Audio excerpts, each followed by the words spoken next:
En Veterinaria Parasol, tu mascota recibirá la mejor atención. Contamos con servicios de farmacia, cirugías programadas, estética canina, productos veterinarios.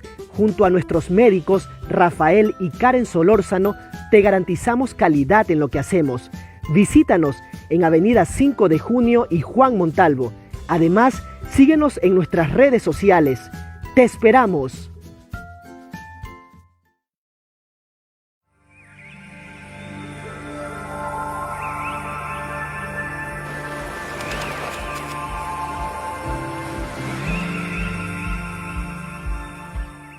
Despertar y respirar la brisa del Gran Pacífico es un regalo especial para toda persona.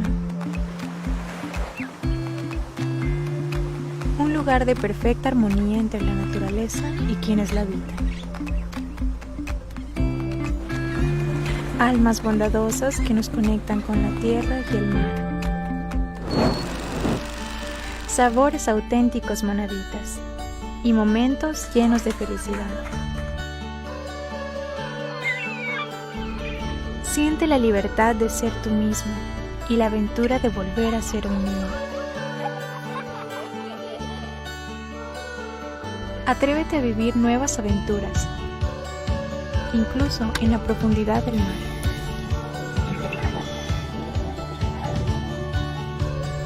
Que los atardeceres te contagien con su energía y enciendan el fuego de tu ser.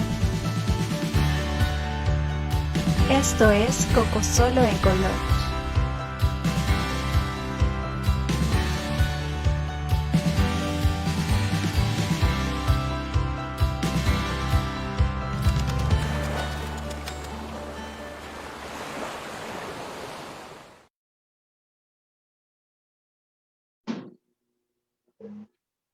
Saludos cordiales amigos, muy pero muy buenas tardes. Estamos iniciando una nueva emisión de Crónicas Invisibles y sus foros críticos. Entramos ya en materia en procesos electorales. Recordemos que el próximo domingo, el 11 de abril, se llevará la segunda vuelta en Ecuador, las presidenciables.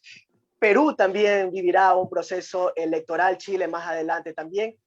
Y por eso hemos planteado esta temática para esta jornada, hoy domingo 4 de abril, el rol de las instituciones públicas en este contexto de pandemia, sólidas ante la emergencia.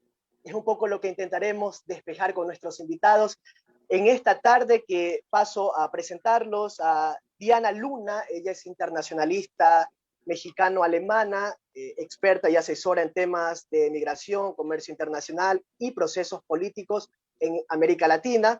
Además, ella es invitada frecuente a las rondas de discusión de la emisora alemana de televisión Deutsche Welle. Como siempre, un placer que nos acompañe. Gracias por aceptar la invitación, estimada Diana. Gracias por la invitación.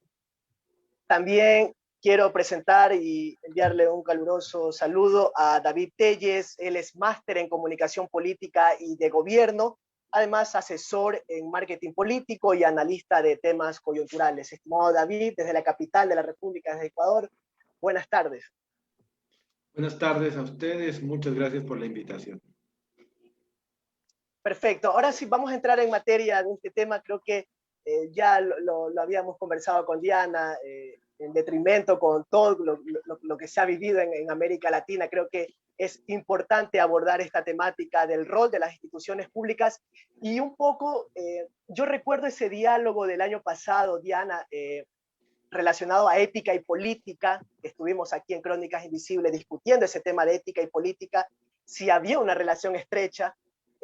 Y en ese momento usted mencionaba algo que me llamó la atención y que me da pie para iniciar este diálogo. Usted decía que los políticos necesitan instituciones que los limiten respecto al cumplimiento de las leyes. En ese sentido, ¿en qué estado cree usted que se encuentran las instituciones de nuestra región, si realmente han garantizado el cumplimiento de las leyes y un poco han limitado también el accionar político, estimada? Gracias, Julio, por la invitación. Bueno, hemos visto en América Latina una ola de democratización. América Latina no no es la América Latina de los generales o de los militares. En los 80s hemos visto cómo ha habido transiciones hacia la democratización, 80s, 90s, y si bien todos quisiéramos, o sea, si quisiéramos escuchar y saber que el estado de la democracia en América Latina es más saludable, es más fuerte, creo que sí hemos logrado cierta independencia en lo que tiene que ver a las instituciones electorales. Creo que cada vez que sucede un fraude electoral, ahí están la sociedad civil más al pendiente, tenemos organizaciones como la OEA que lo muestran, pero eso no significa que las democracias sean maduras. Las instituciones en América Latina todavía son muy frágiles y ahora y la pandemia lo ha venido a mostrar, de tal forma que los políticos o como una gran parte de la clase política sigue encontrando formas de enriquecerse ilícitamente, sigue encontrando formas de favorecer el amiguismo o simplemente de utilizar algo como una emergencia sanitaria para el clientelismo político. Eso es lamentable. Sin embargo, creo que el reto de la sociedad civil, de la ciudadanía, es tener una participación más vigilante sobre el actuar de los políticos a través de fortalecer instituciones. Pero antes se hablaba mucho de la necesidad de instituciones, ahora las tenemos, pero muchas veces estas instituciones no son independientes. O muchas veces el problema es que las instituciones logran traer a la luz fallas en el caso de corrupción, pero no sancionan. Entonces nos encontramos en un proceso en el que hay que continuar fortaleciendo para que cuando que existan casos en que políticos se enriquecen ilícitamente a través de contratos, a través de compra de ventiladores, sobre todo ahora con la crisis sanitaria, que haya forma de sancionarlos y que no solo se conozcan los casos. Estimado David, un poco para seguir en esa línea, ¿qué cree usted que reflejó la pandemia referente al estado de las instituciones públicas? En ese sentido, un poco yo recuerdo que nos hablaban tema de infraestructura, el tema de los hospitales del gobierno anterior, referente, ¿no? Que hospitales con una buena infraestructura, instituciones educativas, pero un poco ya en otro contexto, en tema sanitario, ¿qué ha reflejado? ¿Cuáles son esas grietas que encontramos en las instituciones públicas? No, David. Bueno, Julio, gracias. Yo veo que, y concuerdo con Diana, si bien es cierto hay instituciones, no encontramos institucionalidad, no encontramos una estructura institucional que tuviera la capacidad de hacer frente a una emergencia como la que estamos viviendo y que jamás o tal vez no estaba previsto que viviéramos. Nunca nos imaginamos que una pandemia o una situación de estas características pudiera llegar. Y creo que nuestras instituciones no tuvieron la capacidad de reacción. Particularmente en el Ecuador, viendo la forma en que la institucionalidad de la salud no tuvo capacidad de reacción, es primero porque no se encontró una articulación real, no había quien diera una política pública o una línea de planificación para que las demás instituciones más pequeñas, como los gobiernos locales, por ejemplo, pudieran reaccionar o tener una línea de acción articulada y conjunta. Yo veo que todos intentaron tener, y creería yo, desde una visión clientelar, ganar la mayor cantidad de prestigio en el manejo de una emergencia que debería haber tenido una línea de política institucional desde el Estado, desde el gobierno, para que todos los demás en una pirámide pudieran tener reacciones y políticas y acciones conjuntas. Aquí un municipio hacía sus políticas de una forma para que su alcalde o alcaldesa tuviera su protagonismo y en otra ciudad su alcalde o alcaldesa tenía su otra estrategia y otra política y desde el Estado, desde el gobierno nacional, una descoordinación total. Y a eso se le sumó los graves casos de corrupción que luego hemos tenido que vivenciar, no solamente en el Ecuador, el vacuna gate, las pruebas gate y todo este tema que se ha dado en Perú, en Colombia, en Ecuador, de los más cercanos que podemos encontrar, ¿no? Un poco, creo que eso demostró la debilidad de la institucionalidad en la que estamos viviendo. Un sistema de salud colapsado, unas autoridades deslegitimadas y sin capacidad de reacción y sin saber qué hacer y sin una cabeza que diga esto es lo que hay que hacer y que asuma el liderazgo de lo que en ese momento el Ecuador debía hacer o aplicar. Diana, cuando hablamos de fortalecimiento, lograr el fortalecimiento de las instituciones públicas, esto se logra llegando un partido determinado al poder, porque siempre se habla esto, a ver, llega un partido de izquierda y las cosas como que tienden a mejorar, es como la perspectiva que a veces, o la narrativa que nos llega a nosotros como audiencia, como ciudadanos, pero un poco ahí como que hay una dinámica, un cambio de perspectivas por influencia de intereses, ¿cree usted? A la hora de lograr fortalecimiento, no se llegan a consensos. ¿Cree usted que esa oposición está ahí fallando en América Latina? Creo que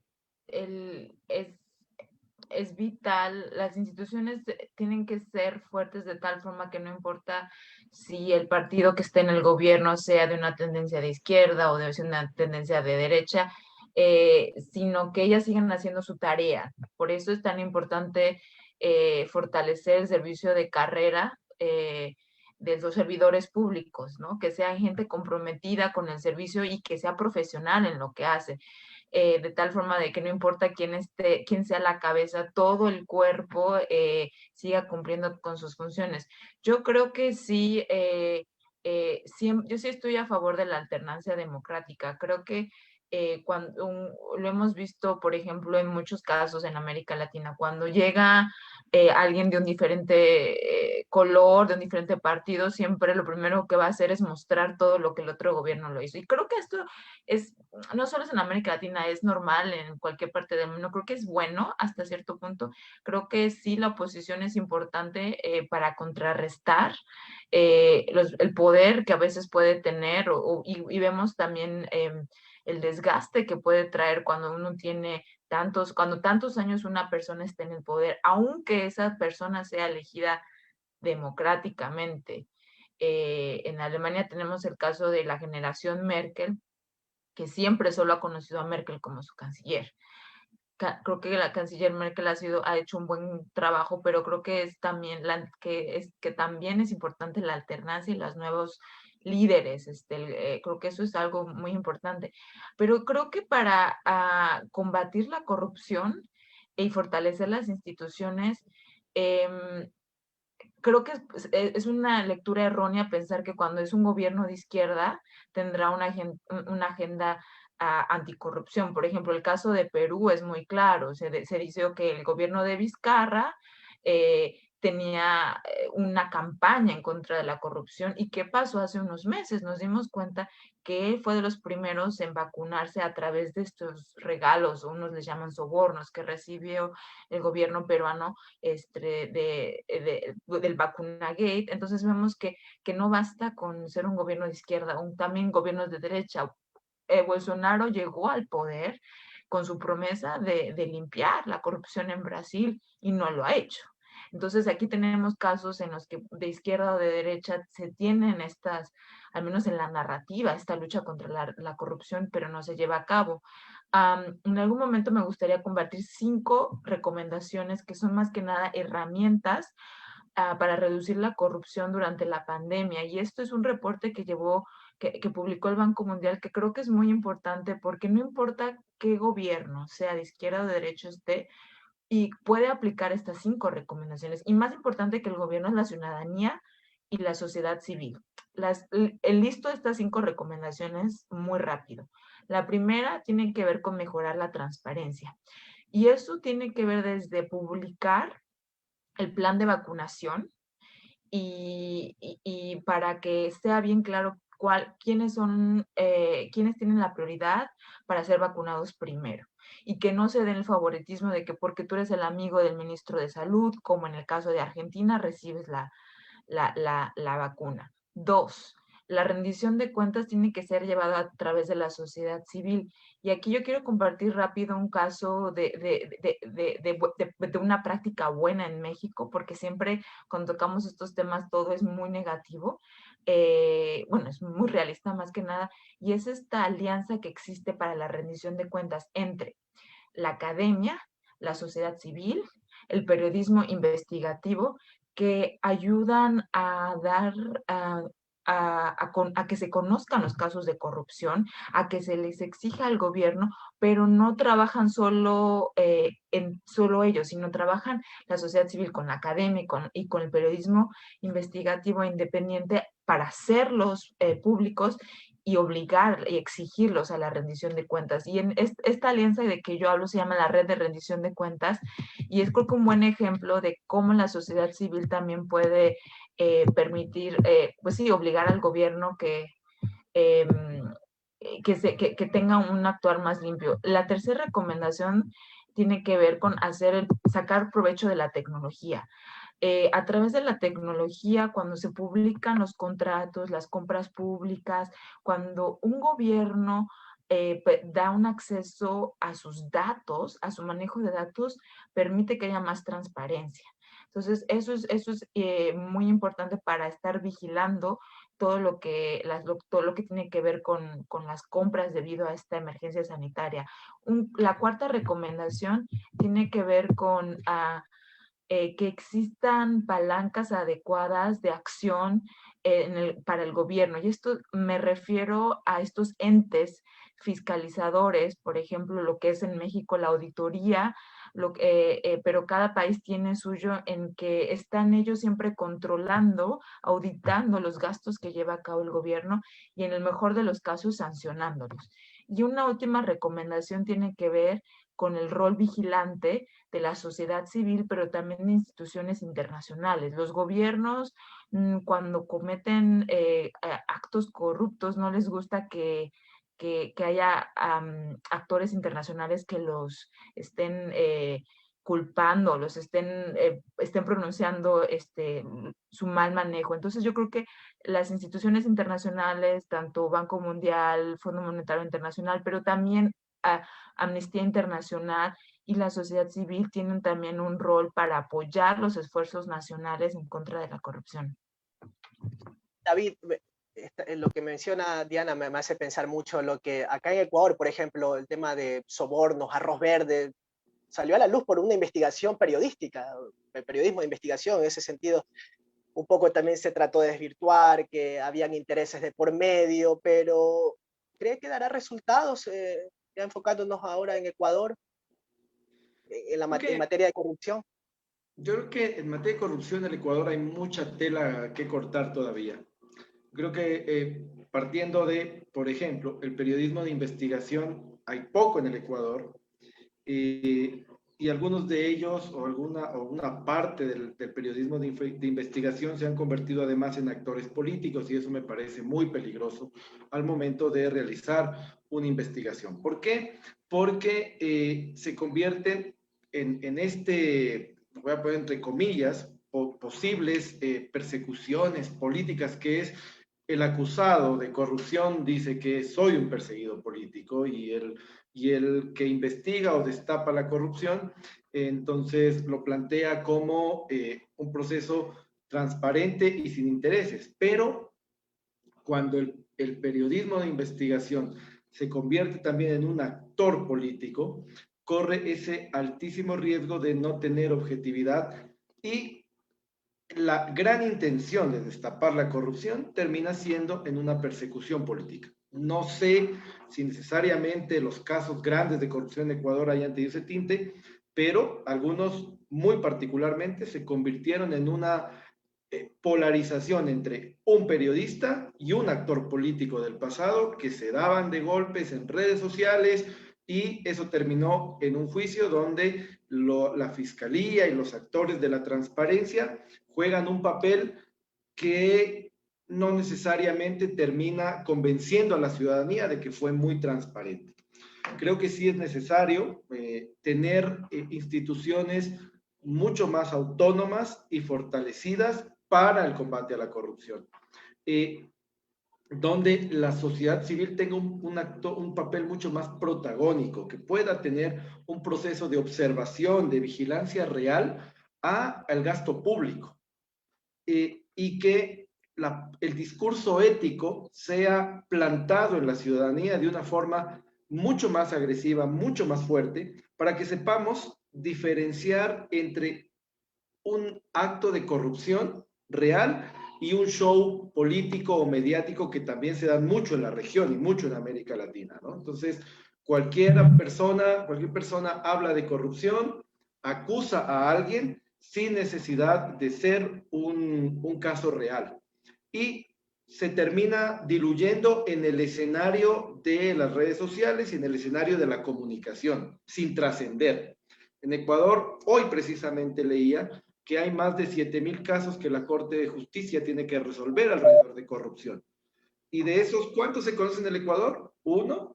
¿2? Ahorita, en estas últimas semanas, han salido unos 2 o 3 casos que son muy sonados por la vacuna, por la coyuntura, pero no pasa de eso. Casos que son destapados en función de la coyuntura electoral. Entonces, destapamos este caso porque nos conviene, porque le puede quitar o dar votos a X o Y personaje político, y eso lo hemos visto en cantidades en la región, en Ecuador, en Colombia, en Perú, en México, en todo lado vemos cómo a veces los temas de la corrupción se manejan en función de la coyuntura electoral, o de la coyuntura política, o de la enemistad política del uno con el otro. Eso hay que romper, y eso hay que romper urgente, porque eso le quita transparencia y objetividad a la investigación de la corrupción. En Ecuador, últimamente, estas últimas semanas, tenemos una discusión muy profunda, en función de que se ha vacunado en base a las amistades o a que pertenece a cierto estrato social, ¿no es cierto? Tuvimos el caso de estas personas de la tercera edad, que el proceso no es cuestionable en función de que vacunaron a unas personas de la tercera edad que pertenecen a un club, como el Club Rotario, que también tienen derecho a vacunarse. Pero nos hemos ido, la discusión en redes se centró en que cómo es posible que esas personas de la tercera edad se hayan vacunado si son de la élite y mi abuelita que es pobre no le han vacunado. Pero cuestionamos a quien vacunaron.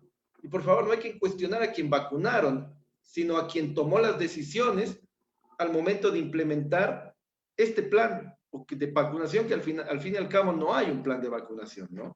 Entonces, ¿quién tomó las decisiones? ¿Quién decidió que se vacuna a este grupo y no a este otro? Eso es lo que no se conoce y eso demuestra una falta de transparencia absoluta en un plan de vacunación. Si es que hablamos ahora en este momento de coyuntura de la corrupción en la vacunación. Quien acepta vacunarse sin que me corresponda, sin que me toque a mí, también es parte del proceso de corrupción o del proceso de falta de ética, pero quien toma las decisiones te da una muestra de que no hay una planificación desde el Estado, desde el gobierno nacional, no hay una planificación real de cuál es la priorización de las poblaciones que se deben vacunar. Si se vacunó o no el presidente de la República, yo un poco no cuestiono mucho eso. Yo he trabajado en institución pública y conozco que el presidente de la República y su círculo debería ser uno de los primeros que deben vacunarse porque tienen que darle estabilidad y seguridad al Estado. Por eso el presidente de la República tiene un círculo de seguridad, un círculo para cuidar su vida, su integridad, porque es el primer mandatario del país. El problema no está en si se vacunó o no. El problema es la falta de ética y transparencia al momento de decir, sí, me vacuné, ¿no? Y es que justo David, ese es el punto, todos queremos que aquellos funcionarios públicos que les toca que vacunen, creo que tenemos ningún problema en que sean vacunados. Correcto. Por eso es tan importante que haya este plan de vacunación, y Amnistía Internacional sacó este reporte sobre América Latina tratando de dar también recomendaciones en caso de la corrupción. Y solo hubo 13 países en América Latina que publicaron cuál es el plan de vacunación. Y la otra cosa no solo es publicarlo, sino acatarlo. De esos, pocos fueron los que acataron este plan. Y países que nunca, al menos, igual sí existe un plan de vacunación, pero que no lo publicaron, y no solo en el Internet, sino que fuera de conocimiento público, fue Cuba, Nicaragua, Ecuador, Venezuela. Fueron los únicos países que, si tienen un plan de vacunación, no se sabe dónde está, al menos este reporte salió en febrero de este año. Y creo que eso es el caso de Colombia, es un caso de una práctica buena, porque no solo ellos hicieron este plan de vacunación con expertos, sino que lo sometieron a la sociedad civil, dieron 4 días para que la sociedad civil lo comentara y entonces ya se aplicó. Ningún otro país en América Latina lo hizo, y yo creo que eso es a lo que queremos llegar. Si queremos que la ciudadanía tenga confianza en las instituciones públicas, confianza en el gobierno, en los congresistas, necesitan ellos ser transparentes y necesitan cumplir con los lineamientos que ellos mismos, o con los lineamientos que existen, y creo que eso es el peligro de que eso no exista es muy alto, es tan alto que puede hacer que la gente continúe desconfiando en la democracia, o cada vez aumente esta desconfianza en la democracia. Y ¿cuál es la alternativa? La alternativa que a mí creo que es algo que, que, que en lo cual creo que no está bien, es que las Fuerzas Armadas empiecen a tener más credibilidad. Y de hecho las Fuerzas Armadas son las segundas instituciones en América Latina respecto al Latinobarómetro que más confianza tienen. Está la Iglesia y luego vienen las instituciones, las Fuerzas Armadas, y ya mucho por debajo vendrá el gobierno y el Parlamento, y los congresistas. Entonces creo que es importante para la democracia que las instituciones hagan su trabajo. Estoy de acuerdo, Diana y Julio, solo para cerrar esta parte. La legitimidad en el Ecuador, particularmente, hablando del plan de vacunación, fue sorprendente para nosotros que después de la destitución del ministro de Salud hace pocas semanas, su argumento de defensa en Ecuador sea que nunca hubo un plan. Y que él no cumplía las disposiciones del presidente de la República. Y esas fueron las declaraciones oficiales de descargo del ministro destituido. Entonces, eso pasa ayer nomás a un juicio político al exministro. Entonces tú te das cuenta, y en Ecuador le pones la cereza del pastel. Estamos en un proceso de vacunación cuestionado a 2 semanas de elegir presidente de la República. Entonces, te genera una coyuntura tan compleja que el proceso de vacunación terminó siendo la punta de lanza de las propuestas electorales de 2 candidatos que cuestionaban a un gobierno, y que además los candidatos tampoco es que presentaron un plan. Ellos se tienen que posesionar en Ecuador el 24 de mayo, el nuevo presidente, cualquiera de los 2 que gane, pero ninguno de los datos ha dicho que a partir del 24 de mayo este es el plan de vacunación que vamos a implementar en el Ecuador. Tampoco lo conocemos. Entonces, esto ya nos marca una línea de en qué terreno estamos pisando con relación al tema de vacunación en el país. Sí, ya entrando para el tema de la estabilidad institucional y cómo realizar un buen trabajo en las instituciones públicas. Yo estaba revisando un artículo de un economista peruano, David Solano, el nombre de este economista. Bueno, mencionaba entre características que se deben generar para un buen trabajo en las instituciones: capacidad profesional, financiera, legal, logística, etcétera. Pero también hablaba de algo muy importante, y que eso me gustaría preguntarle a David, ¿no? Como el comunicador en esta mesa de discusión, que mencionaba que la comunicación de instituciones públicas en la actualidad se ha limitado a promocionar la labor del jefe o de los eventos desarrollados, pero estas tareas como que no son suficientes, dice este economista, para lograr objetivos como controlar, como promover el compromiso entre los actores de esta institución pública. Coincide con este pensamiento. Hemos quedado solamente en difundir en las redes sociales los eventos, todo lo que suscita en la institución pública, y se retuitea esto, pero no hay una verdadera control, una verdadera Absolutamente. promoción. Absolutamente. Yo a veces cuando hablo de comunicación y marketing político pongo el siguiente ejemplo. nos hemos dedicado a mostrar la botella de la Coca-Cola, pero no el contenido de la Coca-Cola, ¿no? Entonces, la comunicación se muestra absolutamente superficial. Tenemos una comunicación institucional que únicamente te muestra lo bonito. Tú entras a la página web y está llena de noticias de eventos, de que el ministro estuvo acá, que el ministro estuvo allá, que la imagen, que el perfil, pero no tienes comunicación profunda, interacción entre el ciudadano y la institución no existe. No encuentras en las páginas web y mucho menos en las redes sociales planes y acciones de política pública que te muestren cuál es el camino que esa institución está llevando, por ejemplo. Entonces, el marketing o la comunicación política se ha reducido a asesorar la imagen, a mostrar cosas muy fantasiosas y no mostrar la profundidad de los planes que se están ejecutando.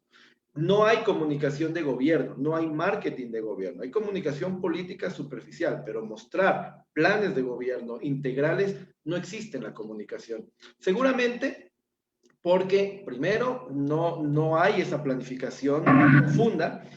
Y segundo, porque también nos hemos convertido en sociedades que consumen 140 caracteres y nada más, o sea, lo inmediato, ¿no? La imagen, la fotografía. Hemos visto cómo de Facebook hasta llegar a TikTok nos hemos reducido tanto en la lectura, por ejemplo. Antes en Facebook tenías perfiles para escribir muchísimo. Hemos reducido ahora que la red social más popular entre jóvenes y adolescentes es Instagram. ¿Y qué tiene Instagram? Pura fotografía. Entonces se convierte en mucho más complejo presentar planes, opinión, presentar artículos científicos alrededor de la política pública y tienes una pantalla únicamente llena de imágenes bonitas, que es lo que nos muestran las instituciones. ¿Querías mencionar algo, Diana, referente a esto, a la comunicación política? O... Creo que sí, que coincido con David que la comunicación es una clave para mostrar el trabajo del gobierno, pero sobre todo la cercanía. Eh, Viniendo en un país como de México, creo que la comunicación es importante, pero no es todo, porque también puede exagerarse de tal manera de que el presidente cada mañana da más de 2 o 3 horas de una conferencia a las mañaneras de López Obrador y se informa mucho, pero la pregunta es de qué se informa, si es información de calidad, si es desinformación o si solo se utiliza ese púlpito como para criticar a la sociedad civil o a la oposición, no sé, yo creo que sí es importante, sí es clave la comunicación para las instituciones, pero también creo que para fortalecer las instituciones, las personas tienen que ver que eso se traduce en algo concreto en su vida. Por ejemplo, la vacunación.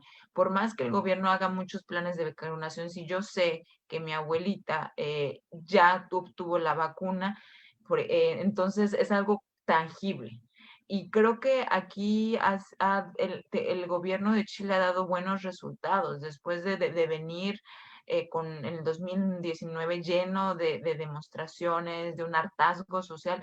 Creo que al final también tiene que ver esto con un trabajo de nación y en Chile creo que después de Israel es el país que más lo ha logrado el proceso de vacunación, pero también el presidente no fue de los primeros en vacunarse. Entonces, una imagen como esa habla mucho también sobre no que sea perfecto, pero sobre la transparencia que hay en un gobierno.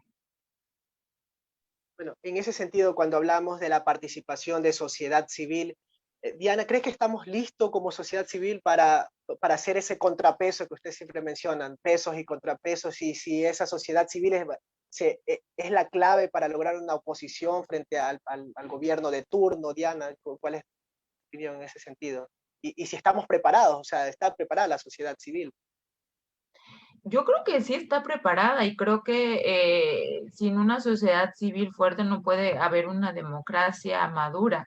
Me dio mucho gusto ver, por ejemplo, en Ecuador existe también este Observatorio Ciudadano contra la Corrupción. O sea, existen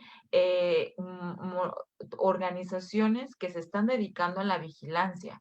Y creo que la rendición de cuentas empieza desde una forma tan sencilla como yo saber quién es mi diputado de distrito, quién es mi senador, y entonces si algo no me parece, saber que él es la persona a la que le puedo hacer la rendición de cuentas, le puedo escribir una carta. Creo que a veces entiendo el hartazgo político hacia la clase política, pero también me pregunto cuánto se está haciendo como ciudadano.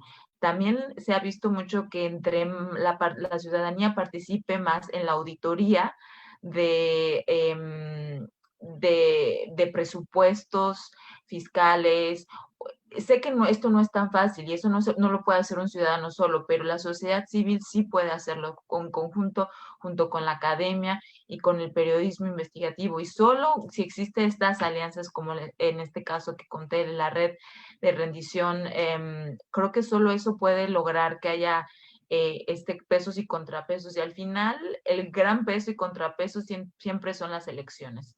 Si bien yo sé que ya en el Ecuador están a punto de elegir presidente, también en Alemania este año son elecciones en septiembre y eh, el partido de Angela Merkel va a tener una de las mayores pérdidas en cuanto a sus votantes, y por la razón es porque ha habido unos escándalos de magnitudes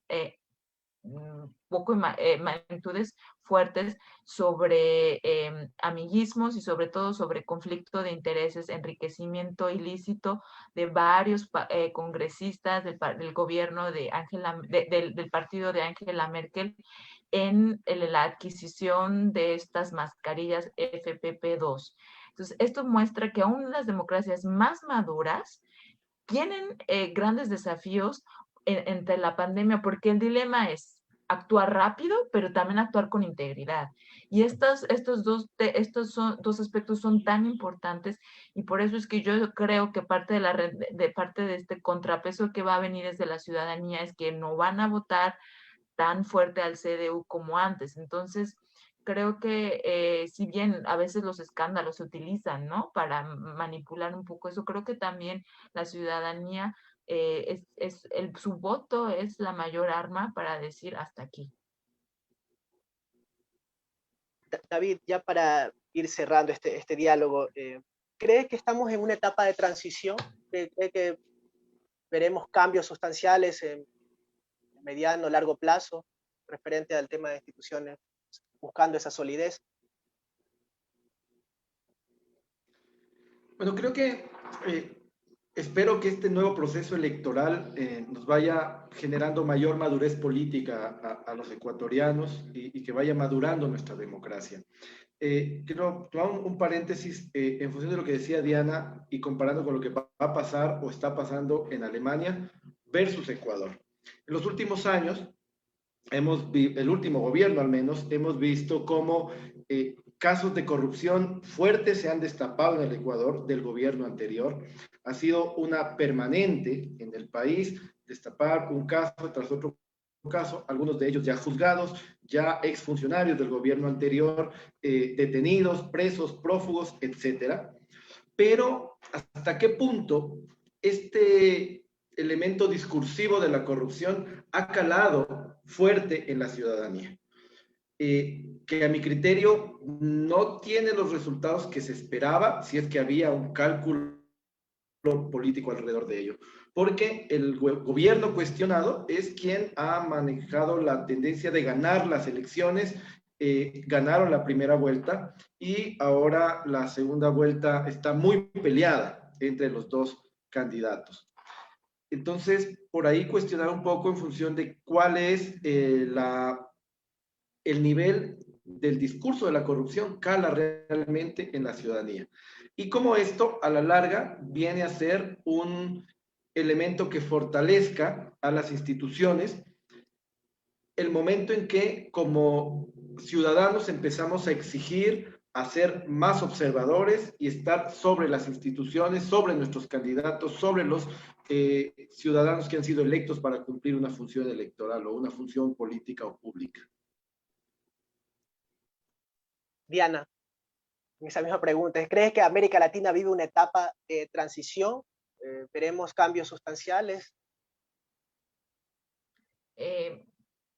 veo un panorama difícil en el sentido de que la pandemia ha debilitado nuestras economías.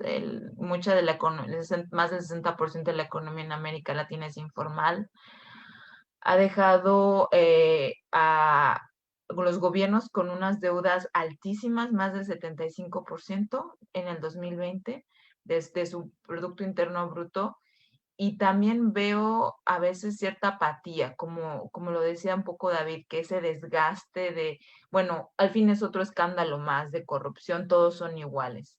Y creo que sí, que podría ser, podría existir esta tendencia, y esta tendencia lo que podría traer son gobiernos más autoritarios y gobiernos en los que es más difícil que existan estos pesos y contrapesos.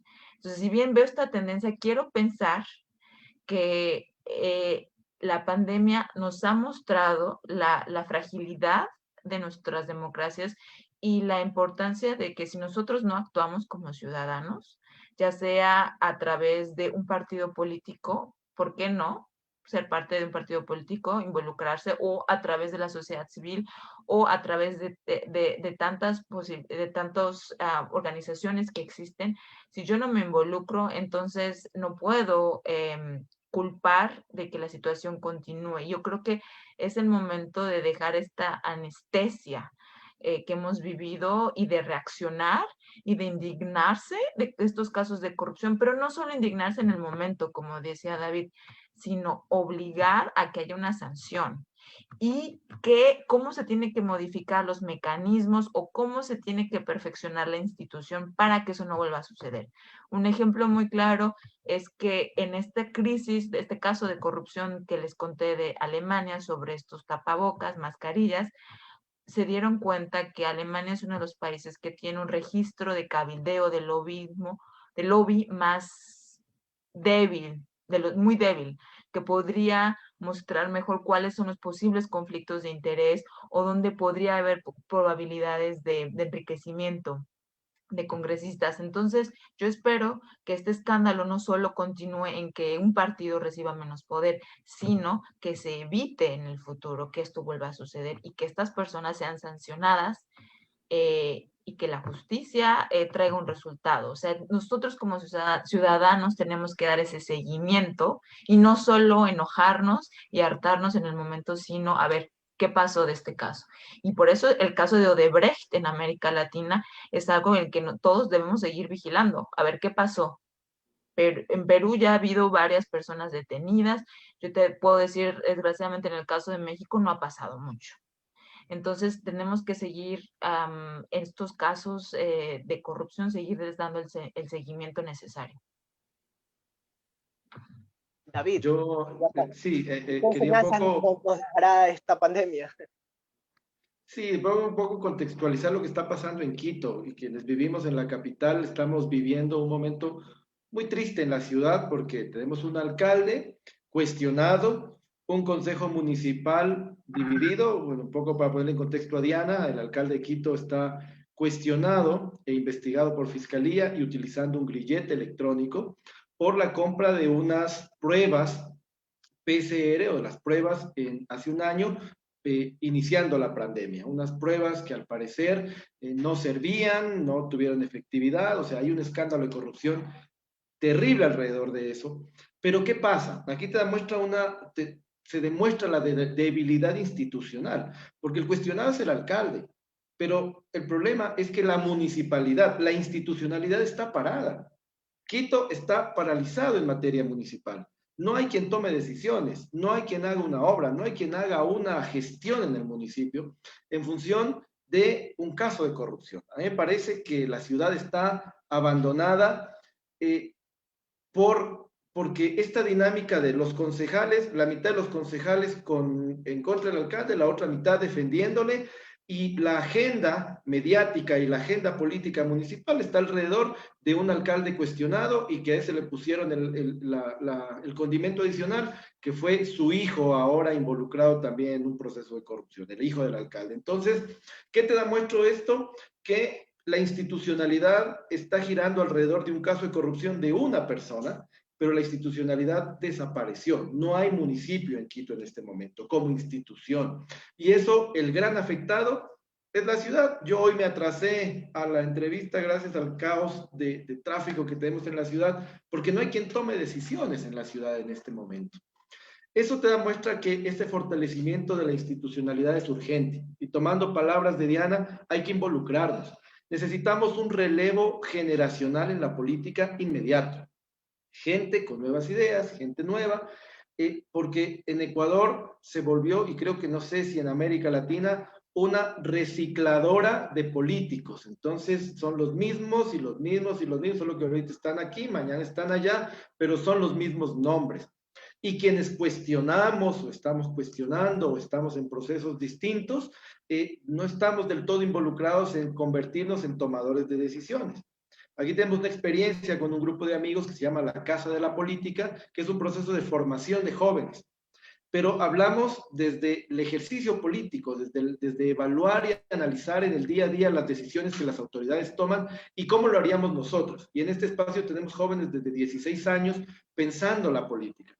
Y son ellos o estos nuevos actores que de un momento a otro tienen que asumir que no nos dediquemos únicamente a cuestionar en redes sociales, que ya incluso la movilización social se da en las redes, ya no en las calles, y es una de las cosas que ha cambiado mucho en nuestras generaciones, y con un tuit creemos que estamos haciendo patria cuando realmente lo que estamos haciendo es nada. Necesitamos involucrarnos en partidos políticos, en movimientos, en organización social, para que podamos tener actores sociales y actores políticos que se conviertan en tomadores de decisiones y le perdamos el miedo a la política corrupta y poder hacer una política transparente y ética. Y creo que la única forma es empezar a involucrarnos y motivar espacios como estos para que más gente joven se empiece a involucrar y diga, yo quiero ser un tomador de decisión, yo quiero ser político porque estoy seguro que cuando llegue al espacio de toma de decisión, al espacio de poder, voy a hacer bien las cosas. Eso es lo que urgente necesita nuestra institucionalidad. Bueno, y quiero agradecer esta última parte porque me han dado una idea. Más adelante seguramente vamos a abordar este tema de jóvenes involucrándose en política, este cambio generacional que, bueno, lo hemos visto en otros países, en Chile, por ejemplo. Grupos feministas que también están tomando un rol protagónico en las curules, en las diferentes curules. Así que para mí es un placer haber estado en esta conversación. Pasó el tiempo volando. Diana Luna desde Berlín, Alemania, David Telles desde Quito, la capital ecuatoriana. Muchas gracias por aceptar esta invitación de Crónicas Invisibles y esperamos tenerle en una próxima ocasión. Muchas gracias. Saludos. Hasta una Gracias, próxima. un gusto conocerlos, muchas gracias. Gracias.